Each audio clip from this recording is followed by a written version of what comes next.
Ser ou não ser, eis a questão. Eis a célebre frase que está contida no Hamlet, do William Shakespeare. Essa narrativa era gira em torno de uma questão existencial e sobre a responsabilidade e a demora em tomar determinadas ações, sobre o preço e as consequências de cada uma delas, e sobre o justo, o injusto e o que deve ser feito em determinados momentos. E principalmente sobre a natureza humana e a dificuldade em levar a cabo os nossos planos. É aí que entra a figura do Hamlet, príncipe da Dinamarca.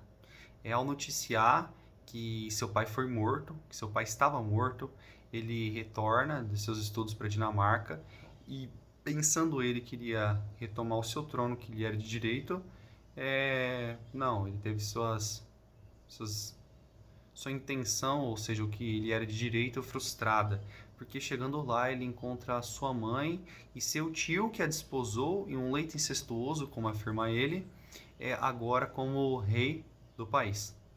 Bem, ele vê isso como vil, como pecaminoso, mas ele não faz nada para mudar essa ordem das coisas.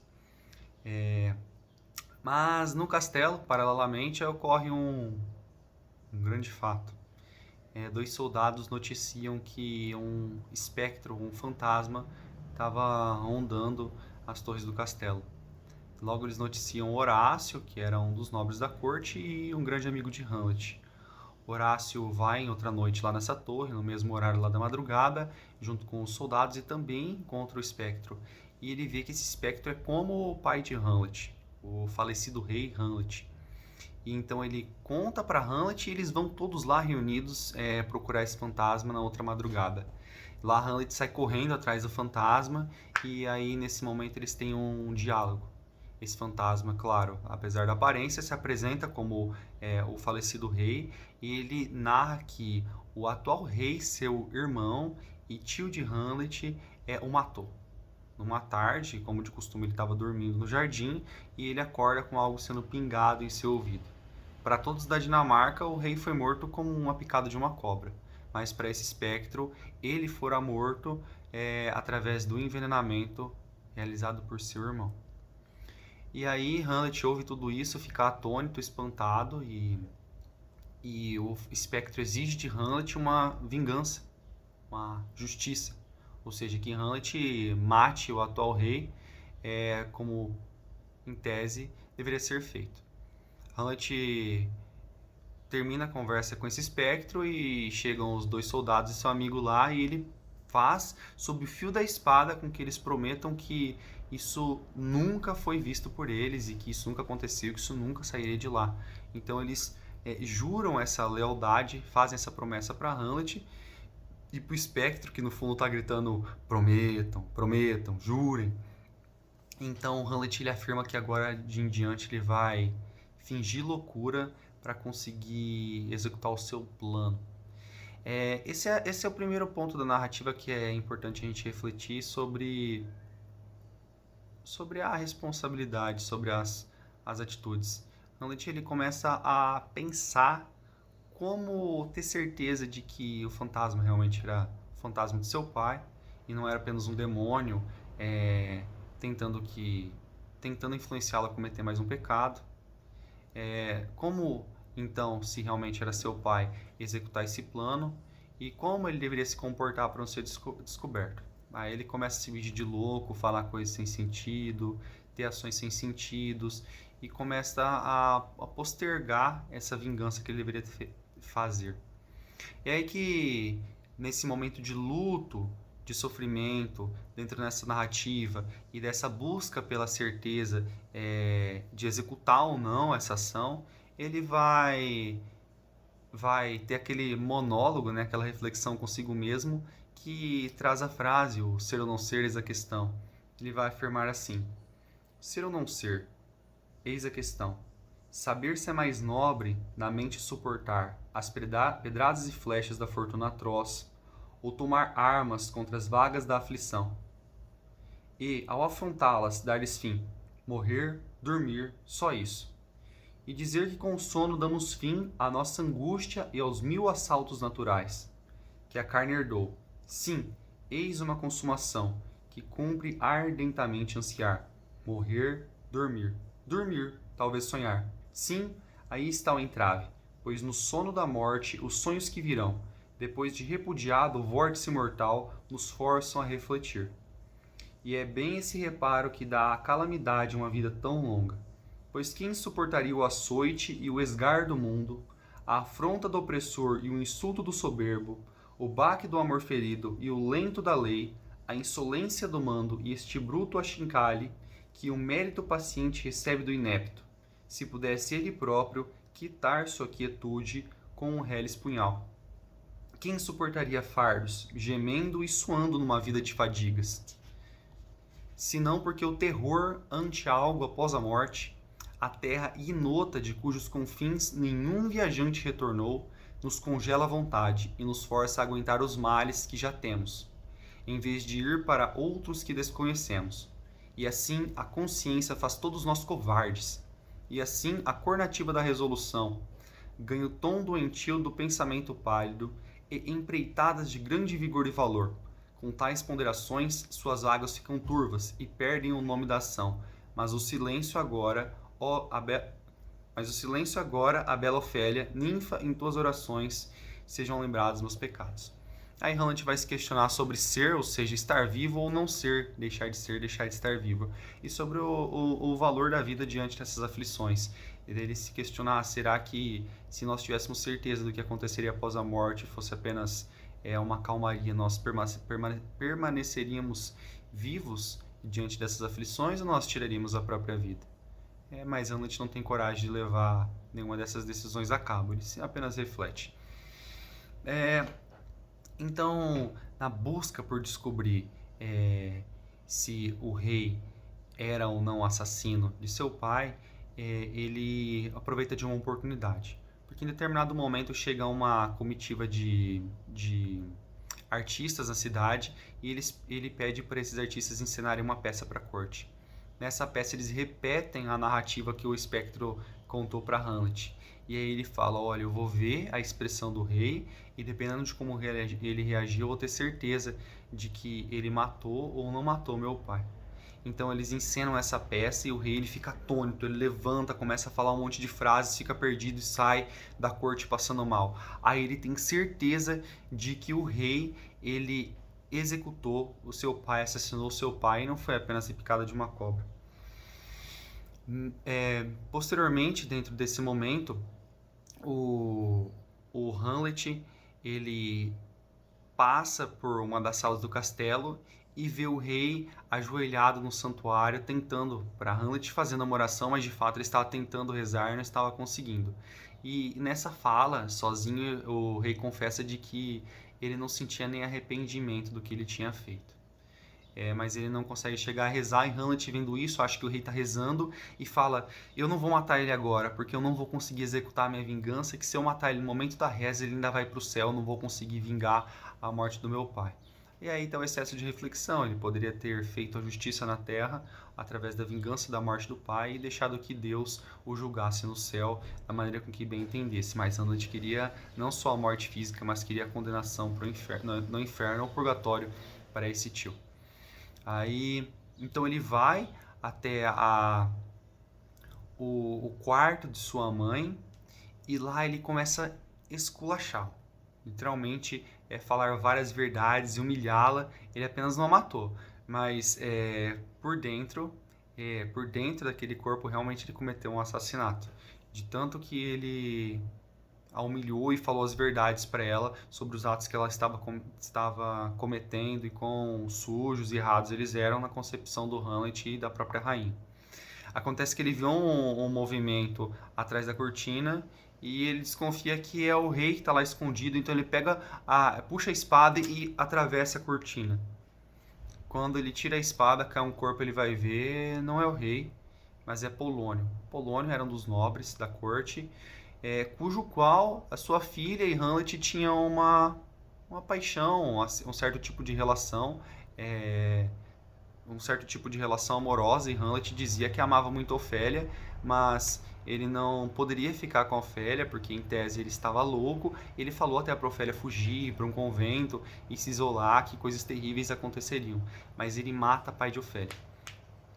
Daí, nesse momento, O que acontece? O rei, ele aproveita dessa oportunidade por já saber que Hamlet sabia do acontecimento e por Hamlet ter matado Polônio, ele não podia prender o Hamlet porque ele era ou matar o Hamlet porque ele era muito querido pela população do país. Então ele exila, manda o Hamlet para a Inglaterra.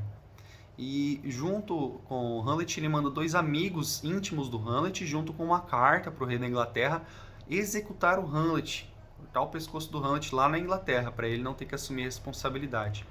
Acontece que Hamlet fica sabendo desse plano, abre a carta enquanto os amigos dele estavam dormindo durante uma viagem de barco já para a Inglaterra e muda o teor da carta e pede para o rei executar esses dois amigos. Aí, até aí, nós já podemos ver três consequências da demora de Hamlet em ter executado seu plano. Ponto 1, ele matou uma pessoa inocente. Ponto 2, ele teve que assassinar os dois amigos para ele não ser assassinado. Ou seja, se ele tivesse executado o rei no momento da reza, nada disso teria acontecido. Ou se ele tivesse executado o rei em primeiro momento, etc., ficou postergando o seu dever de justiça e de vingança. Mas então ele vai para a Inglaterra e ele retorna um tempo depois. E ao retornar, ele já chega e encontra um coveiro e um assistente cavando uma cova. Lá ele vê uma caveira no chão e ele pergunta pro coveiro de quem que era aquilo lá. O coveiro fala que era do antigo bobo da corte. E Hamlet pega aquela caveira, né? Até aí nós temos, acho que alguns de vocês já devem ter visto aquela cena do personagem, do Hamlet segurando uma caveira na mão, ela se passa nesse momento. Ele pega aquela caveira e ele pensa que logo poderia chegar a vez dele e era isso que ele iria se tornar, apenas ossos e descanso eterno. E logo começa a chegar todos os nobres, a família real, etc. E ele vai correndo para ver quem está no caixão. Lá ele descobre que a Ofélia, a sua paixão, estava morta. E por que a Ofélia morreu? Bem, enquanto o Hamlet estava fora, a Ofélia ela ficou louca. Ficou louca porque ela não estava entendendo o que estava acontecendo com Hamlet em sua loucura, não estava entendendo os sentimentos de Hamlet por ela e por que Hamlet estava agindo assim, e porque o seu pai tinha sido morto. Então a Ofélia fica de fato louca, não apenas em cena essa falta de lucidez, e ela acaba, conforme a narrativa da rainha, ela acaba caindo de um galho de uma árvore que se quebra e se afogando no rio. Mas a princípio ela se suicida, ou seja, ela escolhe o não ser do monólogo do Hamlet. Aí Hamlet ele sente mais uma vez o peso da responsabilidade de suas ações e ele sofre intensamente com a morte de Ofélia. E mais uma consequência dessa demora em cumprir o seu dever, a sua responsabilidade e levar a cabo as suas decisões. Mas desde o momento em que Ofélia morre, retorna de viagem o seu irmão, filho de Polônio, irmão de Ofélia, que tinha viajado para negócios, e lá ele noticia que a Ofélia tinha morrido e que o seu pai tinha sido assassinado por Hamlet e ele quer vingança naquele momento. Então o rei arquiteta um plano junto com ele para eles assassinarem o Hamlet de maneira legítima e acabarem com os problemas. Eles pegam e passam numa espada um ungento venenoso, um veneno mesmo, para que no simples tocar do fio da espada entrar em contato com a pele do Hamlet, o Hamlet já iria morrer, se não do ferimento envenenado. Então é proposto a Hamlet um duelo, mas não um duelo de vida ou morte, mas apenas um duelo de esgrima, de espadas, para ver quem era mais apto nessa arte, para que isso servisse como uma forma de reconciliação entre ele e o filho de Polônio, irmão de Ofélia. Daí chegando nesse, Hamlet topa essa empreitada e chegando lá eles vão duelando. Nesse duelo há uma troca de armas, porque eles fazem duelos com diferentes tipos de armadura, diferentes tipos de arma para demonstrar habilidades em diferentes lutas. E quando chega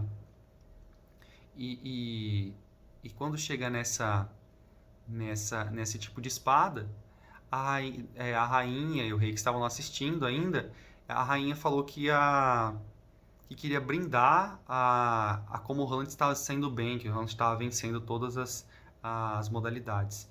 E porque o rei tinha colocado um cálice de vinho lá que ele daria para o Hamlet brindar no caso da vitória do Hamlet. Mas nesse cálice de vinho, o rei colocou uma pérola que se dissolve no vinho, que era veneno. Ou seja, mesmo se a espada não fosse tocada no Hamlet, o Hamlet iria morrer envenenado em tese.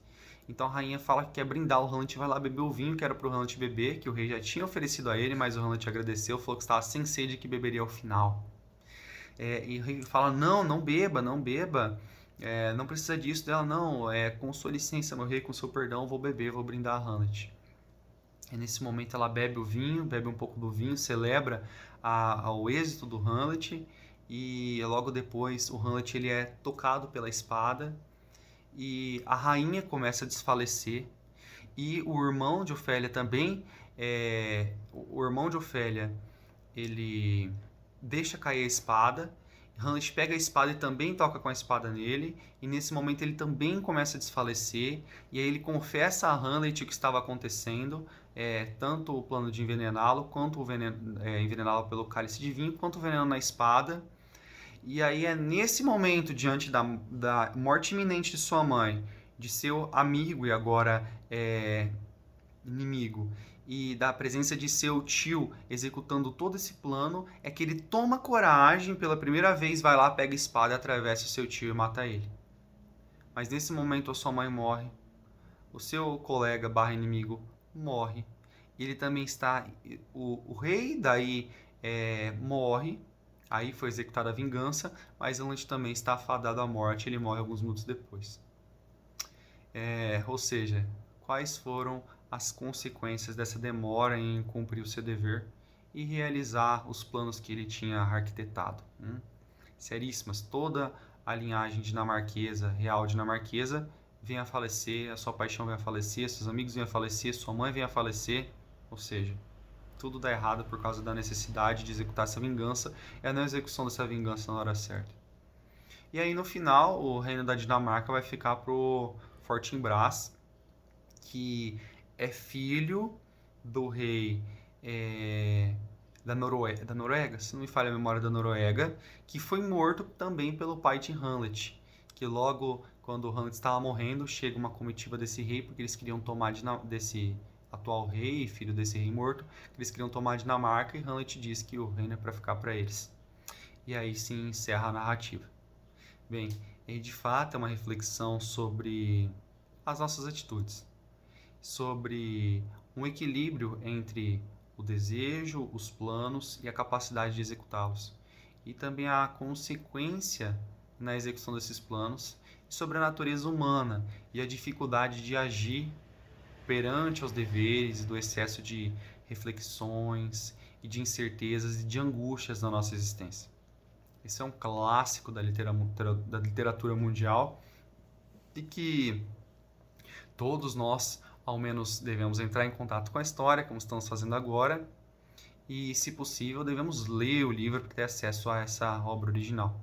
Esse livro também, para quem não quiser lê-lo, que ele é escrito em formato de uma peça teatral, com cenas, falas, atos, rimas. Nós temos também filmes, nós temos um filme da década de 90, outro da década de 96, sobre a história, inclusive assisti o filme de 90, é uma encenação, é um filme fidedigno, é um filme interessante e dá uma boa retratada na narrativa original.